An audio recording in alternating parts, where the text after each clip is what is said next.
Manjula madam, எல்லா மெசேஜும் பார்த்தேன் madam. Class attend பண்ணேன், வீடியோ பார்த்தேன். ரொம்ப யூஸ்ஃபுல்லாக இருக்குது மேடம். நீங்கள் ரொம்ப ரொம்ப பிஸி தான், இருந்தாலும் அதுக்கிடையில் இந்த மாதிரி ஒரு டைம் ஸ்பெண்ட் பண்ணி எல்லாத்துக்கும் கிளாஸ் எடுக்கிறது ரொம்ப நல்ல விஷயம் மேடம். தேங்க்யூ.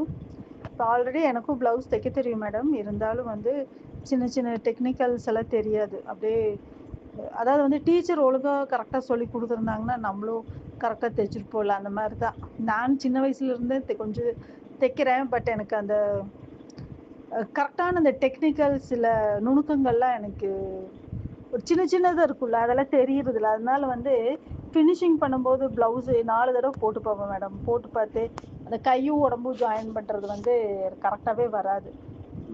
போட்டு போட்டு பார்த்து தான் போட்டுக்குவேன், தைச்சி தான் போட்டுக்குவேன். ஏன்னா அடுத்தவங்களுக்கு தைச்சி கொடுக்கணுன்னு கனவுல கூட நினைக்க முடியாது. ஏன்னா நமக்கு மெஷர்மெண்ட்டே இப்படி. அது போக என்னால் 4 இயர்ஸாக தைக்கவே இல்லை. இன்ட்ரெஸ்ட்டே கொஞ்சம் கம்மியாயிடுச்சு மேடம்.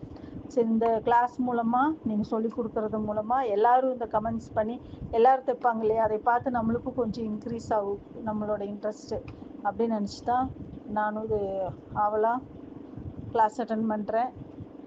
ஆவலாக தைக்கணும்னு நினைக்கிறேன் madam. Okay madam, thank you madam. அப்புறம் இன்னொன்று சொல்லியே ஆகணும். நீங்கள் எனக்கு சுடிதார் 2 சுடிதார் ஸ்டிச் பண்ணி கொடுத்தீங்க.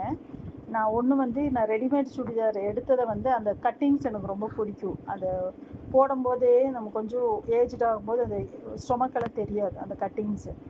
அதே மாதிரி அதை தான் உங்களுக்கு கொடுத்த மாடலுக்கு நீங்கள் தைச்சி கொடுத்தது சூப்பராக இருக்கும் மேடம். உண்மையாலுமே நான் டெய்லி அதை யூஸ் பண்ணிகிட்ருக்கேன். எனக்கு கை கொஞ்சம் ப்ராப்ளம் ஆயிடுச்சு, இல்லை சாரீஸ் கட்ட முடியறதில்ல, அதனால் சுடிதார் தான் போட்டிருக்கேன். நல்லா இருக்குது உண்மையாலுமே. கழுத்து எங்கேயுமே நம்ம ஆஃபீஸ் போகிறதுனால பக்காவாக அப்படியே போட்டால் அப்படியே கரெக்டாக கிச்சன் நிற்கணும். அப்போ தான் அது அங்கே இழுத்துட்டு தூக்கி விட்டுட்டு இருந்தால் அது நல்லா இருக்காது. அது தைச்சி கொடுத்து உண்மையாலுமே ரவுண்ட் நெக்கு, அது இறக்கமாலாம் இல்லை, போடுறதுக்கும் ஈஸியாக தான் இருக்கும். ஆனால் பர்ஃபெக்டாக இருக்கும்னு வச்சுக்கோங்களேன். எனக்கு ரொம்ப கம்ஃபர்டபுளாக ஃபீல் ஆகுது. Thank you madam. அதாவது வந்து நீங்கள் அதை என்ன சொல்கிறது சொல்லணுங்கிற அது இந்த குரூப்பில் சொன்னால் எல்லாத்துக்கும் கொஞ்சம் தெரியும் இல்லையா, அதுக்காக சொல்கிறேன். நீங்கள் எல்லாமே எந்த விஷயமே பேகு பாருங்களேன், பேகு ஒன்று சூப்பர் தான். எப்படிடா இப்படிலாம் தைக்க முடியும் அப்படிங்கிற மாதிரி இருக்கும். நல்ல க்ரியேட்டிவு. உங்கள் க்ரியேட்டிவை எங்களுக்கும் கொஞ்சம் சொல்லித்தரீங்க. Okay, thank you madam. நாங்கள் யூஸ் பண்ணி நாங்களும் அது இந்த கிளாஸ் அட்டன் பண்ணது மூலமாக கொஞ்சமாவது நாங்கள் இன்க்ரீஸ் ஆயிடுவோம்னு நினைக்கிறேன். நல்லாவே இன்க்ரீஸ் ஆயிடுவோம்.